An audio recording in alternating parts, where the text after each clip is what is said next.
If you're joining us for the first time, our team is located at the University of Kentucky, where we provide support to faculty, trainees, and research administrative staff at SURE-eligible institutions across the country. Our webinar series just is one part of the support modalities that we offer to folks. So if you have a good experience today, we encourage you to attend a future webinar or to check out some of our other support options that are freely available to you. So today we're going to take a look at 7 habits of highly effective trainees. During the course of the presentation, we certainly encourage you to drop any questions you may have into the Q&A box. We will hold those until the formal presentation concludes, however. That time I'll share those out with our panelists and give them a chance to weigh in and respond. If you would like to go back and view the session at a later date, please note that we are recording and we'll share a link via email so that you can watch the video asynchronously at a later date. So with that, I will welcome Dr. Brittany Rice to the meeting. Dr. Rice is an assistant professor of behavioral science in the UK College of Medicine, and she is going to lead today's discussion. So welcome, Dr. Rice. Good afternoon, everyone. I'd like you to consider the following. Have you ever been stuck in the lab working on a problem and felt like no matter what you did, you just weren't making progress? It's frustrating, right?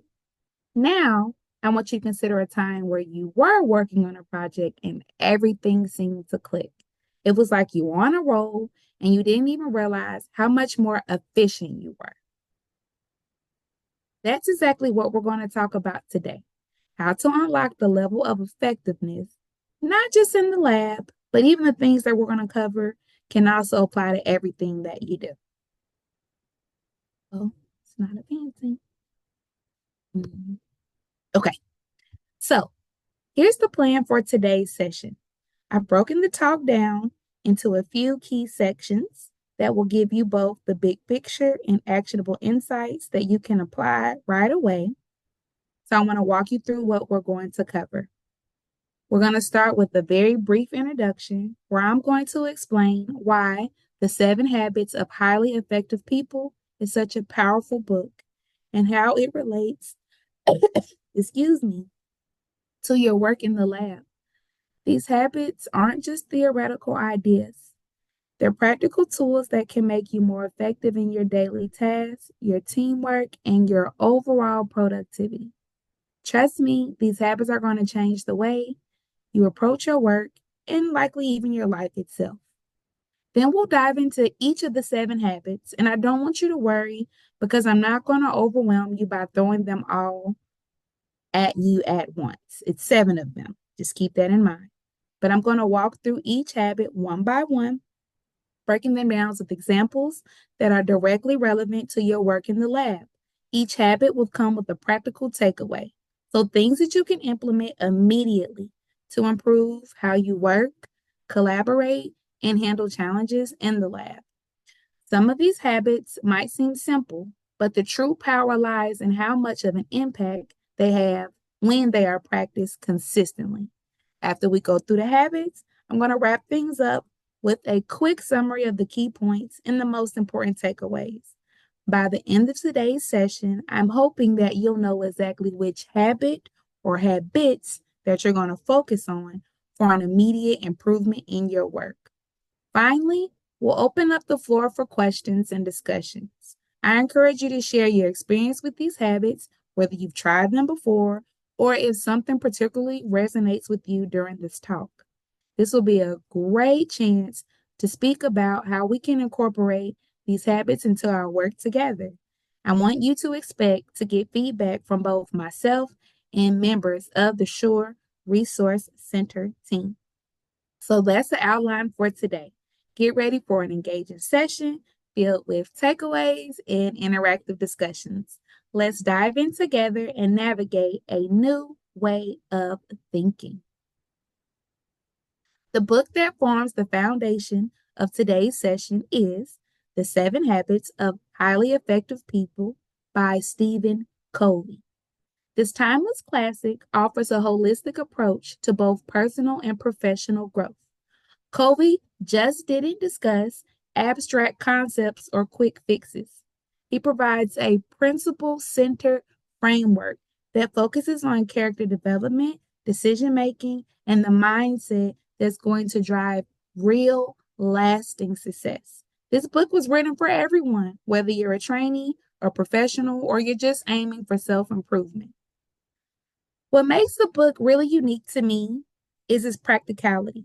Covey's principles aren't just about theory, they're tools that you can use every day. And the habits are designed to help you focus on what really matters, to manage your time effectively, and to work towards goals in a way that is proactive, not reactive. Another reason why I believe this book is so powerful is its universality. Again, it's written for everyone. So, this book was such a great read that I transformed it into the talk. Now that you got a sense of what the 7 habits of highly effective people is all about, let's dive into the first habit: be proactive. This habit is foundational because everything else is going to build on it. Being proactive means taking control of your actions and your reactions. It's not about waiting for things to happen or for someone else to solve problems, but rather taking the initiative to make things happen yourself. For instance, when you run into a problem with an experiment or equipment, a proactive mindset doesn't mean waiting for someone else to address it. It means taking the first step to find a solution. You focus on what you can control. Instead of letting the issue derail your progress, you look for ways to fix it. Being proactive is not just about solving problems, though. It's also about anticipating them. For example, if you know that a piece of equipment is due for maintenance or that certain reagents are running low, you take the initiative to address these issues before they affect your work. In the lab, other examples of being proactive include double checking your setup, communicating clearly with your team, or suggesting improvements to the process without waiting for someone to point out inefficiencies. This habit is all about mindset. When you adopt a proactive mindset, you're not just reacting to life, you're actively shaping it. You take responsibility for your actions, you focus on solutions, and most importantly, you understand that you are in control of your success, not the equipment, not the experiment, but you. Now that we have explored how being proactive helps you take control of your lab work, let's shift gears and think about the direction you're taking. Even the most proactive mindset needs a clear goal to work towards. Without that goal, all the proactive steps that you might take might lead you in circles. So let's play a quick game to illustrate this concept. Imagine you're about to start a project and you can only use the items on your bench, which are shown here. But here's the twist: you don't have a clear goal. You don't know what results you want, so you don't even know what experiments to conduct. How likely is your project to succeed? Not very likely, right? So, with that example or concept, we've established how having a clear goal is crucial for success. Now, let us dive into habit 2, which is begin with the end in mind. That's going to help you create clarity. It's not just about jumping into an experiment, it's about asking yourself, why are you doing it in the first place? When you start with a clear vision of your desired outcome, you're setting yourself up for smarter decisions and a more focused approach. So before you grab that pipette or you start that experiment, I want you to take a moment to consider, what's the purpose of this and what are we trying to achieve here? Now that I briefly discussed the importance of having a clear vision and setting goals, I'm going to talk about how to actually make progress toward those goals, especially when distractions seem to pop up everywhere. It's one thing to know what you want to achieve, but how do you stay on track when everyday tasks and distractions are going to threaten to pull you off course. This is going to bring us to habit 3. Put first things first. It's about learning to prioritize what truly matters and not getting caught up in the whirlwind of urgent tasks that don't necessarily move you towards your end goal. In the lab, putting first thing first means identifying the experiments or the tasks that directly contribute to your project's success. Sometimes you may find yourself being pulled into admin work, organizing the lab inventory, or answering non-urgent emails. But if your big project needs attention, that should come first. Make it a priority before getting caught up in the less important tasks, like checking your email or tidying up. You'll be surprised at how much more productive you'll be when you focus on what really matters. On this slide, you'll see some practical tips on how you can set priorities in the lab daily. I'll dive into each of these tips in the coming slides to help you make the most of your time. Now that we've discussed how to prioritize tasks and stay focused, on what matters most, the next step is ensuring that your goals are clear and actionable. This leads us to the process of setting specific milestones, which are some things that can guide your daily activities and keep you on track. So let's talk about how you can identify key goals and break them down into smaller, achievable steps. To identify your key goals, you'll need to start with your end goal and set clear milestones along the way before you dive into your task for the day. Take a moment to think about what you really need to accomplish. Is it finishing an experiment, analyzing data, or preparing for an upcoming presentation? Defining your key objective for the day will give you a sense of direction and keep you on track. Once you've set that main goal, break it down into smaller, manageable steps. For example, if your goal is to finish an experiment, your milestones might include preparing reagents, setting up equipment, conducting the experiment, and cleaning up afterwards. By breaking your goals into bite-sized chunks, you'll make steady progress and stay focused on what matters most. So, you've set clear goals and you've broken them into actionable steps. Now what? The next key element is learning how to prioritize those tasks. Not all tasks are created equal. Some are more urgent and important than others. So let's explore how you can effectively manage your time by prioritizing tasks based on urgency and importance. To effectively prioritize, focus on tasks that are both urgent and important first.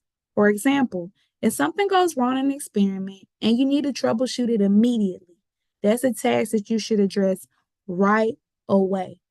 Once those urgent tasks are taken care of, move on to important but not urgent tasks like writing up results or preparing for future experiments.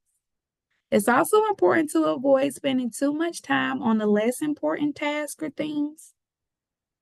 For instance, if you're getting distracted with non-urgent administrative work, it might be best to push it to later in the day or even in the week, especially when you have more pressing issues to tackle. By effectively managing and prioritizing your tasks, you can make sure you're dedicating your time and your energy to what truly matters. Curveballs are going to appear no matter how much you have planned. So adaptation and staying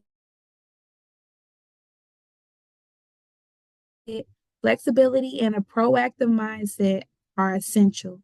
Labs are unpredictable. The equipment may malfunction, the experiments may take longer than expected, or you could get results that will completely surprise you. The best way to handle these uncertainties is to plan for them. One way to do this is by adding buffer time into your schedule.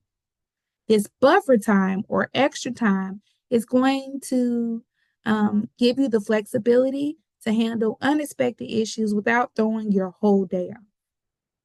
For example, if you're working with delicate equipment or running a complicated experiment, tackle these tasks early in the day when you're fresh. This way, if something goes wrong, you're going to have more time to troubleshoot and to address the complications that arise. Aside from preparation and building flexibility into your schedule, well, I should say, aside from pre-preparation and building flexibility into your schedule, another key to staying on track is communication, especially when you're working with the team. When you're in a lab setting, you're rarely going to be working solo. So ensuring that everyone is on the same page is vital to efficiency and also to progress.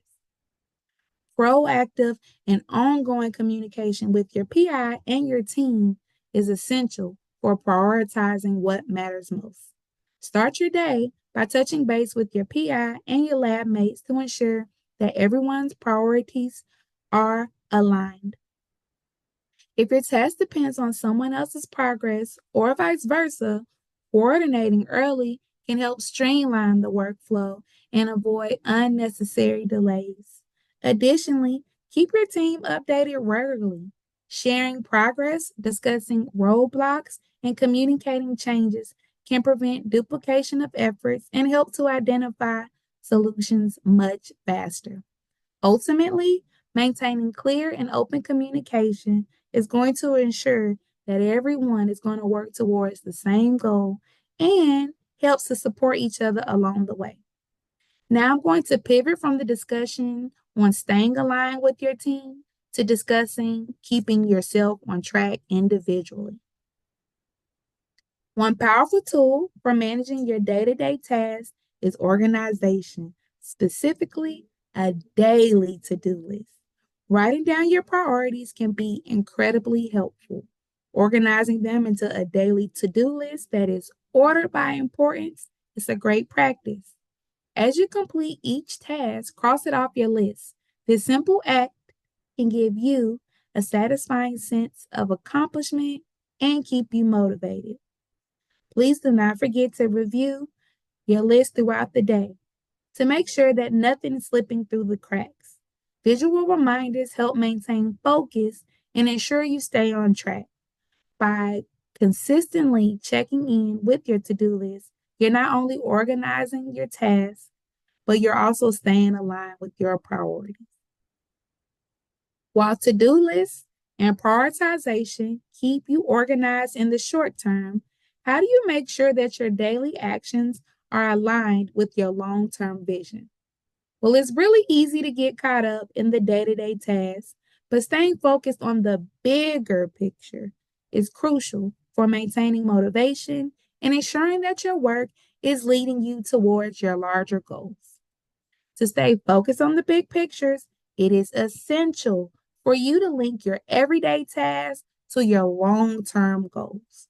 Whether you're preparing for a future paper, you're working towards completing your thesis experiments, or you're developing new skills, you need to constantly remind yourself why each task is important, because that's going to help you stay motivated. By aligning your daily actions with your bigger goals, you can create a sense of purpose behind each task. This will make it easier to stay focused and to push through, even through the challenging parts of your work. As we've seen, staying focused on the bigger picture and linking your tasks to your long-term goals help drive motivation. But what about ensuring that you are consistently moving forward, even when things don't go as planned? The key to continuous progress is reflection and planning for the next day. Before leaving the lab each day, take a moment to reflect on what you've accomplished and what still needs attention. This simple habit allows you to assess whether you met your goals, and it also can help you to identify any unfinished tasks. If there are things that you didn't complete, adjust your plan for the following day accordingly. ensuring that you're always prepared to hit the ground running when you return to lab. We've covered a lot of strategies for staying organized, focused, and proactive in the lab. Now I'm going to ask you to briefly review these key takeaways that are shown on your screen and a practical list of actionable tips that you can start applying right away. Remember, by setting clear priorities and staying organized, you'll be able to manage your time more effectively, reduce stress, and make consistent progress on your research. Keep these tips in mind. And by doing so, you're going to stay on top of your tasks, stay focused, and you'll maximize your time in the lab. Okay. While setting clear priorities and staying focused on your goals help things run smoothly, conflicts are an inevitable part of any collaborative environment, whether it's in a research team or when working on experiments. But here's the thing, disagreements don't have to hold you back. Habit 4 is all about handling conflict in a way that results in a win for everyone that's involved. How many times have you seen a conflict arise in a group project or disagreement over how to approach an experiment? In the lab, this might look like when two team members disagree on the best method to analyze data. Instead of one person backing down, you work together to find a solution that you both can agree on, and then you improve it as a team. When you approach collaboration with a win-win mindset, progress happens faster and the results are stronger. Collaboration doesn't mean giving up on your ideas. It means combining your strengths to create something even better together. Here is how you can turn collaboration into a powerful, mutually beneficial process. Excuse me. I want you to embrace different perspectives. Disagreements are common. They're not setbacks, they're opportunities. When two lab mates have different ideas on how to analyze the data, don't see it as a roadblock. Instead, recognize that these diverse viewpoints can spark innovative solutions that neither of you might have thought to come up with alone. True collaboration is going to start with listening. So you have to be open to hearing your teammates' reasoning and share your thoughts openly as well. This exchange of ideas is where magic happens.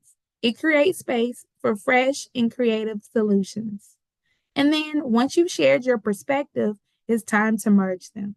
Together, you should identify a solution that is going to incorporate both ideas. A better term is integrate both ideas. Maybe you'll take the best elements from each approach, crafting something stronger together and more effective than either approach alone. Now you're going to take the solution that you've come up with collaboratively, and then you're going to refine it together, co-create and elevate the idea, pushing the boundaries of what you could accomplish individually. The best outcomes are going to emanate when you leverage the strengths of every team member. This is a key takeaway. I want you to take it away, take it away, take it away. I'm stressing this. Collaboration, it is not about compromising your idea. It's about combining your strengths and making something better together. You have to celebrate the win-win moments because when everybody is invested, collaboration drives faster, stronger progress for all. Okay. So here's how you can turn collaboration into a powerful, mutually beneficial process. That's what I just showed you, excuse me. Now, I want to build on the importance of collaboration by diving into habit 5, which is crucial to effective teamwork, and that's communication. Often, the key to successful collaboration is not just talking, but it's listening.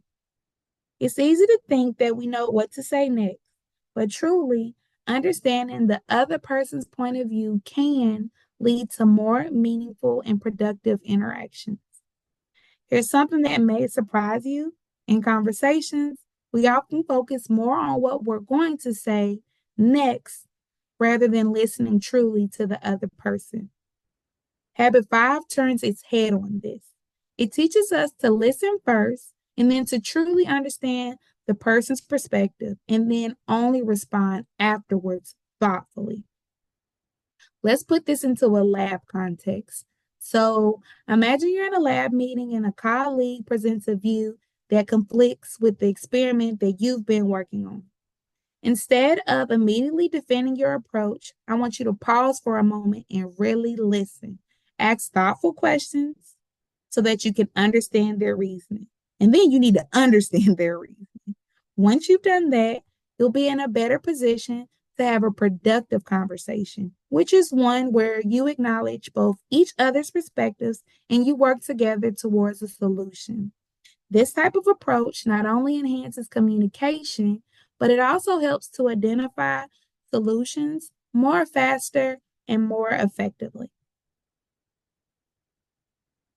After understanding the power of listening and valuing others' perspectives, we're going to move on to habit 6, which builds on the foundation that if listening is about understanding, then habit 6 is talking about understanding and turning it to something even more powerful, which is synergy. So I'm going to explore how we can take collaboration to the next level. You've probably heard the saying, 2 heads are better than one. And habit 6 takes this idea even further by introducing, again, this concept of synergy. So synergy is about leveraging about leveraging the unique strengths of each team member to achieve results that far exceed what any individual could accomplish alone. In the lab, this means recognizing the value that each person brings, whether it's exceptional technical expertise, creative problem solving, or a fresh perspective on a challenge. When these strengths come together, you don't just complete the task, you create breakthroughs. As a team, you become greater than the sum of your parts, propelling your work forward in ways that would not be possible if conducted alone. So, I hope by now you understand how synergy elevates collaboration. I'm going to assume that you do, and I'm going to dive deeper into how you can build a synergistic team or understand that you're involved in a synergistic team. It's all going to start with recognizing and amplifying the unique strengths of each team member, including yourself, and what you all bring to the table. So, let's explore some of the ways to uncover and maximize those strengths.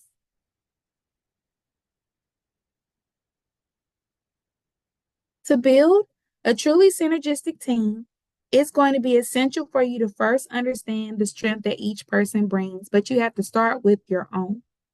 When you fully recognize your individual strengths, you can contribute more effectively to the collective success of your team. Shown are some ways to uncover and amplify these strengths.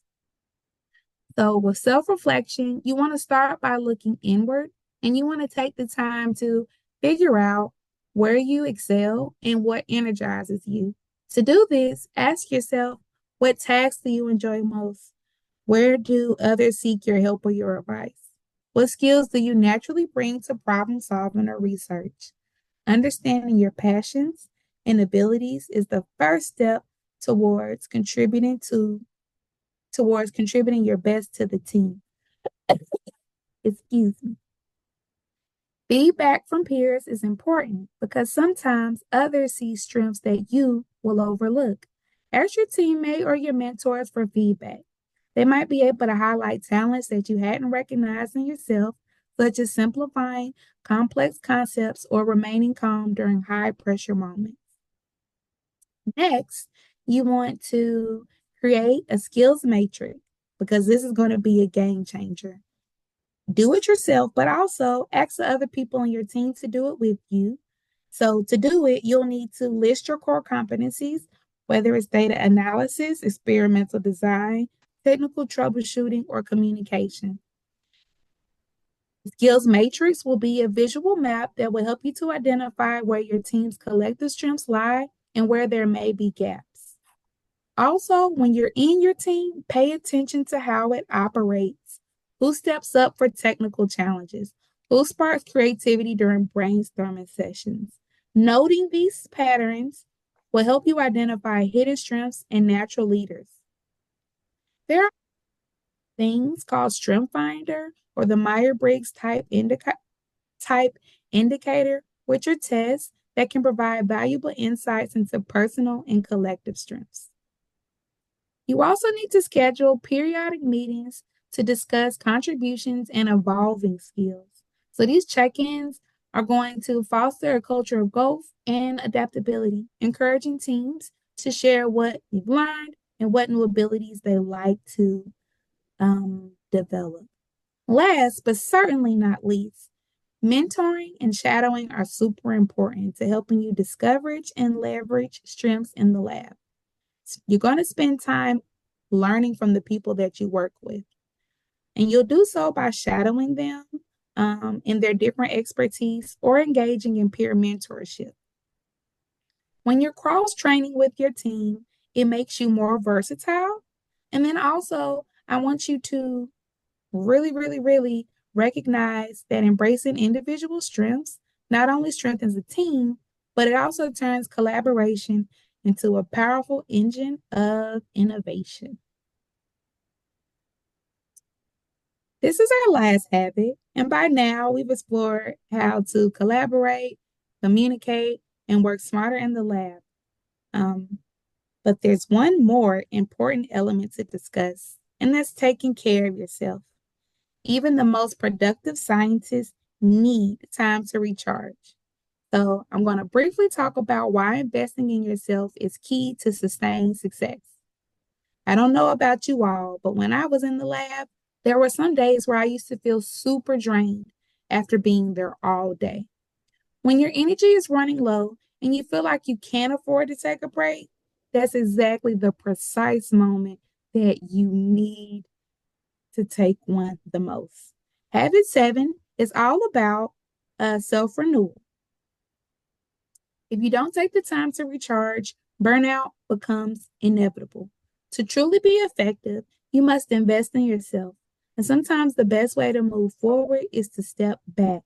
Whether it's taking a walk outside, reading a book, or simply pausing to breathe, sharpening your saw, as the habit is called, helps you to return to work with renewed energy and fresh ideas.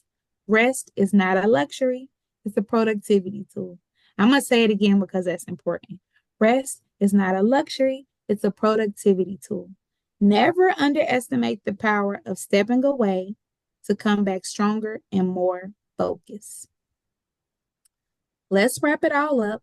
Shown are the 7 habits that can truly transform the way you work and live. I want you to be proactive, so take control of your actions and your responses. Set clear goals to guide your path. Prioritize what truly matters and collaborate to create mutual success. Listen with empathy before sharing your perspective. Leverage teamwork to achieve results greater than the sum of individual efforts. And invest in self-renewal to maintain energy and effectiveness. Remember, you do not have to master all of these habits overnight. Start with just one and be consistent with it. And you will quickly notice a positive shift in your productivity, teamwork, and your well-being. Small steps lead to big changes. And with that, I'd like to thank you for your time and your attention. I feel extremely blessed to have the opportunity to engage with you all, and I hope that you found something in this information helpful. I'm curious to hear your questions or insights about how you can apply these habits in your labs, as well as what resonated with you most. Thank you. Okay, thanks so much, Brittany. For those of you that are joining us as guests today, we have a really excellent panel. Doctors Brett Spear, Martha Peterson, Esther DuPont, and Terry Stratton are all here to weigh in with the Q&A. So you're welcome to drop questions in the Q&A box or to use the raise hand feature if you would like to be unmuted to ask a question.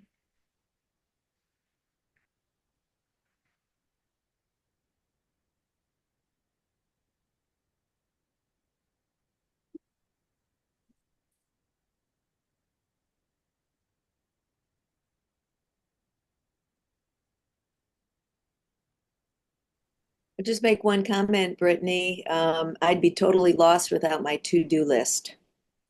They're all over my desk, and you're right, crossing something off is it makes you feel good, and that shows that you actually maybe accomplished something. So,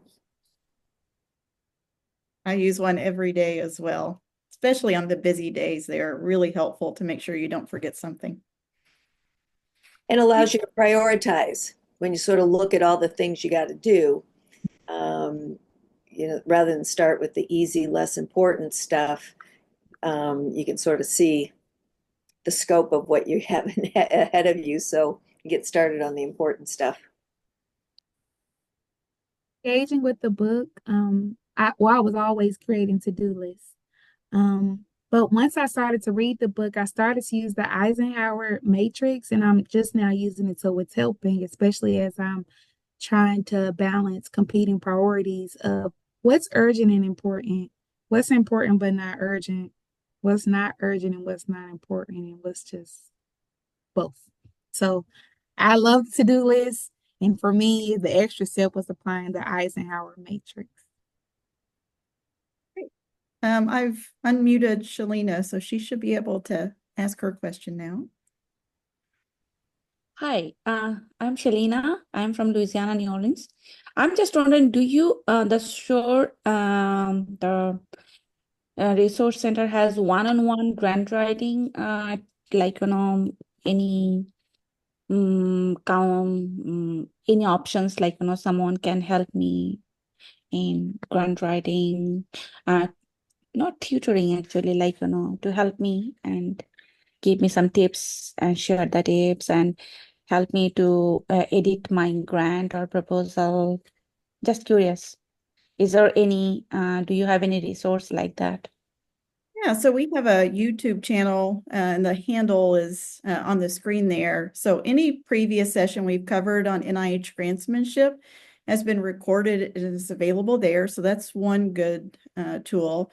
For those who are going to submit an R16 grant application, feel free to reach out to our team and we'd be happy to provide some feedback on your specific Ames page draft and answer general questions about the application. Okay, thank you. Yeah. And I'm sorry, we also we have a boot camp coming up at the end of March. If you look at our website, you'll see that there's a grant writing boot camp coming up that you can attend as well. When it is, sir? It's Monday, March 24th and Tuesday, March 25th. So we'll start in the afternoon, 1 p.m. Eastern, and go till about 4 or 4:30 each day, depending on how much Q&A there is. Typically that training, since it's so many sessions, will have a lot of Q&A. Okay, so I subscribe the Shore Resource. So I will, the email will be like, so I will receive the email too.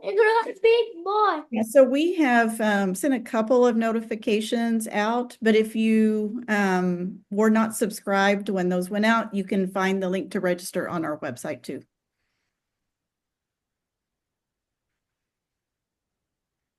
Thank you. Sure. Some questions in the chat in the Q&A box. The first one says, I just wanted to say that I was having a hard time associating my small task with the overall project goals. I also appreciate that failing at these small tasks and stepping back is important. So comment there.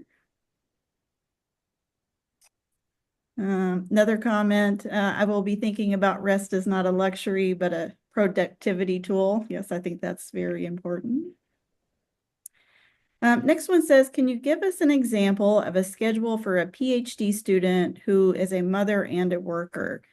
Just curious about what others do to balance their time.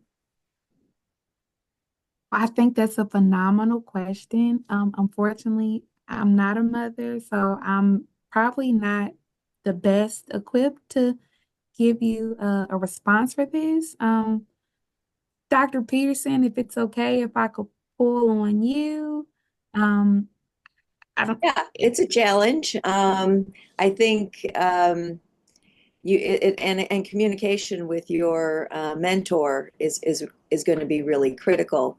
So try to maintain as much of a regular schedule as possible, so that when you're in the lab, you're doing your lab things, so that when you have to leave, whether it's a regular schedule to manage your family, or we know that kids get sick sometimes, and so you might have to run out unexpectedly during the day. But I think that it's a challenge, but that being as efficient. So a lot of these things that Brittany was talking about, that when you're in the lab, you're as efficient as you can.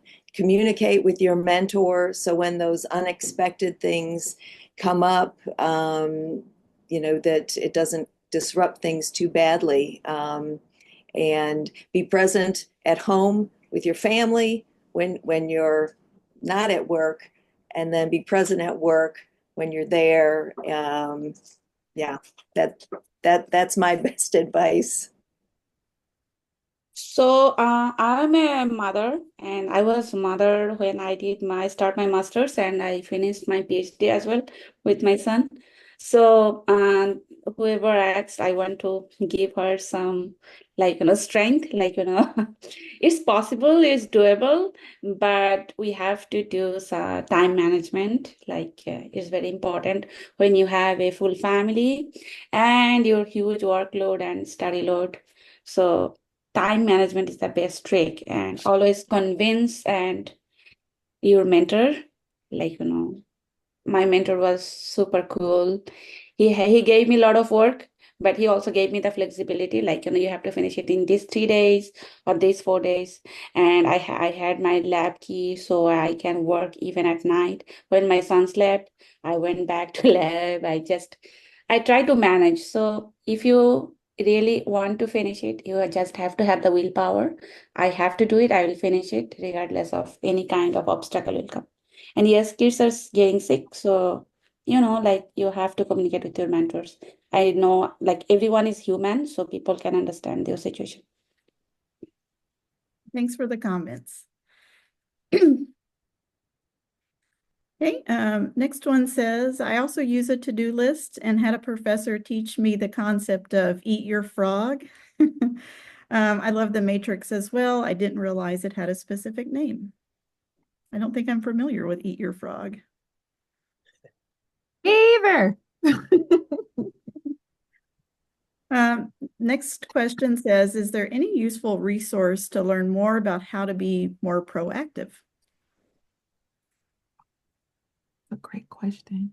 I may stop sharing my screen, Google something really quick, and then pop it in the chat. Okay.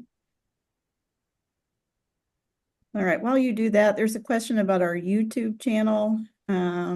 So I'll put our handle on there for anybody who is looking for it.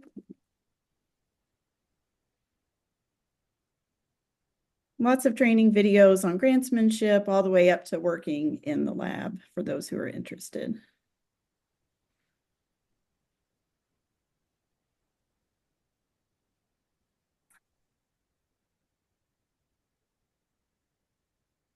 I'm just looking at two things really quickly, and then whichever one I think is better, I'll put in the chat. And again, for those who want to go back and watch this or other sessions later, just always give us a few business days to process and get these uploaded after the live event. Here's a question. It's asking how you can find a mentor. Oh, so there are several ways to do it. Thank you for the question. It depends upon what type of program you're in.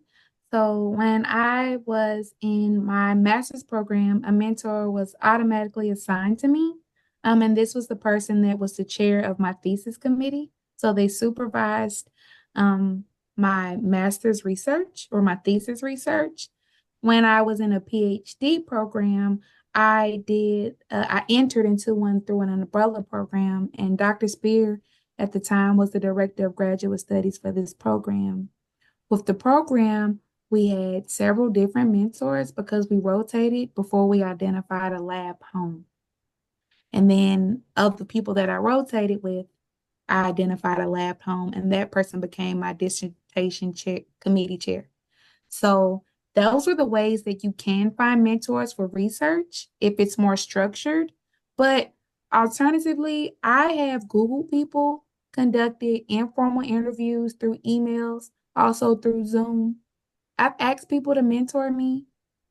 I've figured out what skill sets they have that I would like to develop.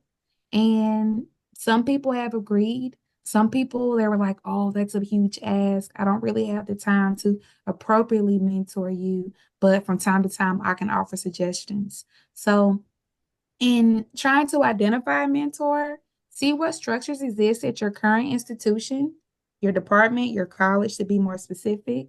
And if that doesn't work, also feel free to just hit the internet, look at people within your own institution and or outside of them, and just try to connect with them. You never know what would happen.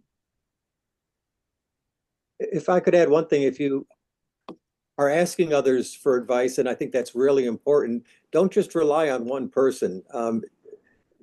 Everyone here has different personalities and styles, and mentors have different personalities and styles. So you might ask one person about a mentor and their personalities didn't click, and they might say that that person would not be a good mentor, but they might be a good mentor for you.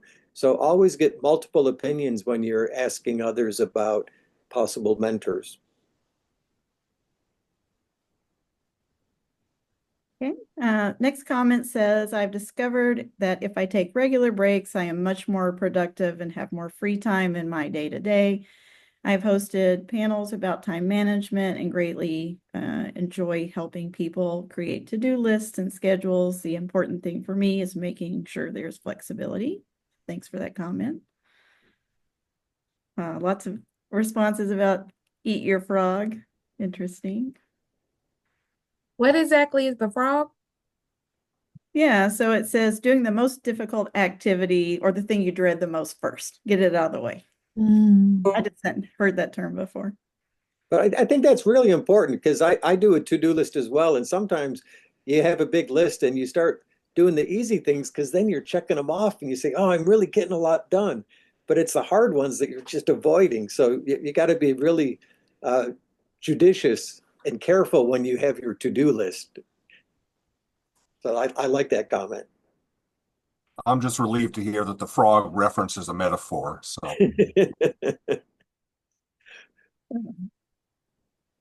Here's a question that says, how can I get myself out of the burnout phase? I feel like I've made so many to-do lists. I don't feel like I have room to rest or to do anything fun.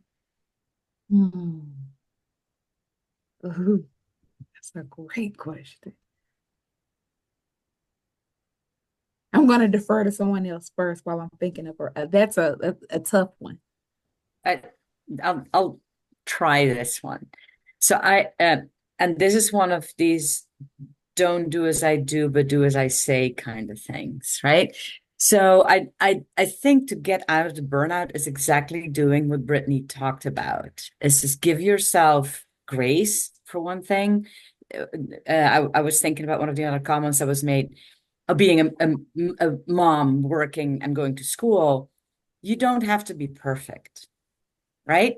Not everything you do has to be exactly perfect. All of us make mistakes, and sometimes that is just what happens. So give yourself a lot of grace. That's one thing. And then I do think that Eisenhower matrix for time management is super important. And that might be the way you get out of the burnout, because you want to put more and more of your tasks in that to somebody else can do this bucket. Right? So there are things that you don't have to do that other people can do or that don't need to be done. Right? And that takes a little bit of time to look at what doesn't need to be done. But there are things that you have on your to-do list that maybe, after a couple of days need to just move off your to-do list. And so be very careful how you spend your time. And in your absolutely need to do bucket has to be time for yourself, for exercise, for your loved ones, for any hobbies that you have.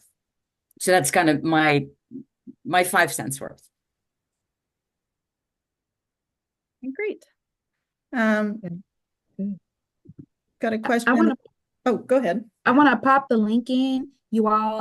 It's just going to give like a brief overview of this book, and then I'm going to also include the link for the Amazon book. We are by no means endorsing this offer, nor are we getting paid to advertise her, but she just had some really good reviews, and I was taking the time to just kind of look things up to try to find a guide. So Okay, while you're doing that, I'll go ahead and throw the next question out for the panel. It's asking what an umbrella program is.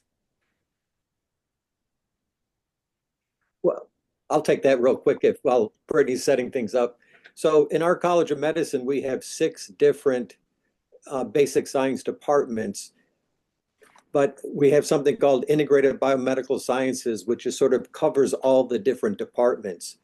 So that's called an umbrella program. And students come into IBS, Integrated Biomedical Sciences, for 1 year. And then after that year, they choose one of those 6 specific departments. So I think it's a number of PhD programs around the country in biomedical sciences have that format where different departments all sort of are covered under a single umbrella. Great, thanks. There are a few replies about finding a mentor in the chat too. So if you haven't looked there, there's mention of the National Research Mentoring Network and the suggestion to talk to mentors' current graduate students to get an idea of what it's like to work in their space. Let's see. Can I give one example of it? Somebody told me one time about finding a mentor. They say if you divide your days up into 3 blocks of 8 hours, you get a really good bed that you can sleep on. You find things that you want to do with people that you love or animals that you love for the other 8 days. The other 8 days you're going to have to spend with a mentor. Choose that person carefully. And sometimes the best scientist is not going to be the best mentor. So I think that was good advice that I got at one point in time. Okay. Next item in the chat says, I schedule a time every week to do something specific I enjoy that is a longer time, roughly 3 to 5 hours for a hobby. I schedule 1 hour every night to do something I enjoy. And 1 day a week, I have no electronics. It's a self-care day. So roughly 24 hours a week to relax and take care of myself. 12 hours for the self-care, no electronics day. 7 hours, 1 hour per day. Then 3 to 5 hours enjoying a specific hobby. So being very intentional about the self-care, that's good advice to get it on the schedule.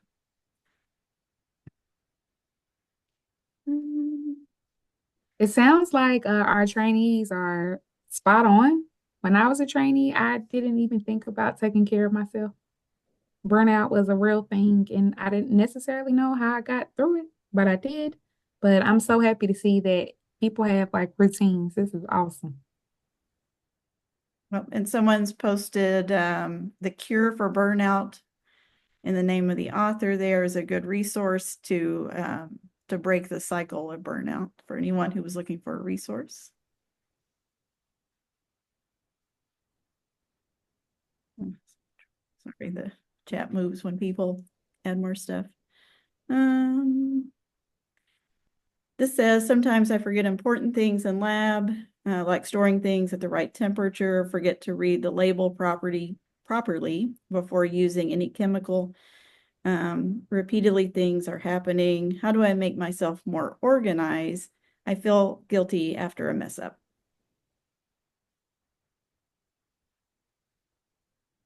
Well, Down.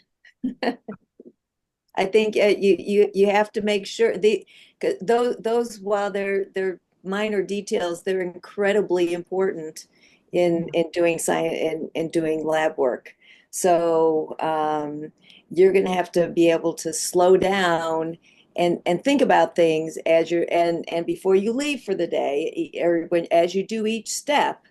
And sometimes that means writing things down so that you can remember from time to time, or if it's just pausing to say, okay, is this really, have I put everything away?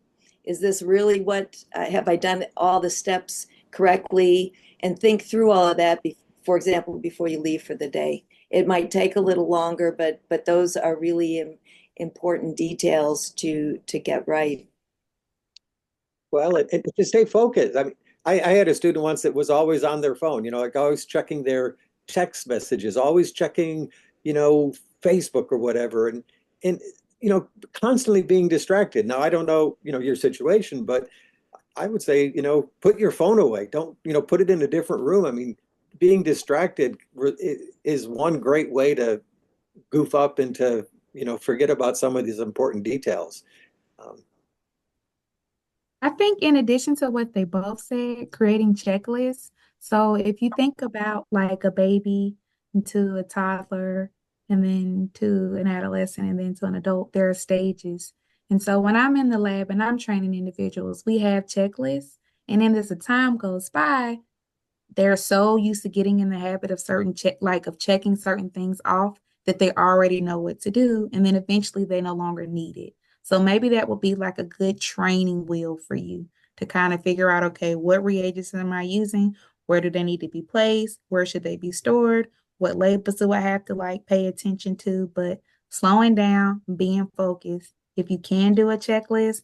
And then for me, I tend to be an auditory type learner as well as read, write. So writing helps me for sure. Reading it does. But sometimes I just have to say the things out loud and hear myself.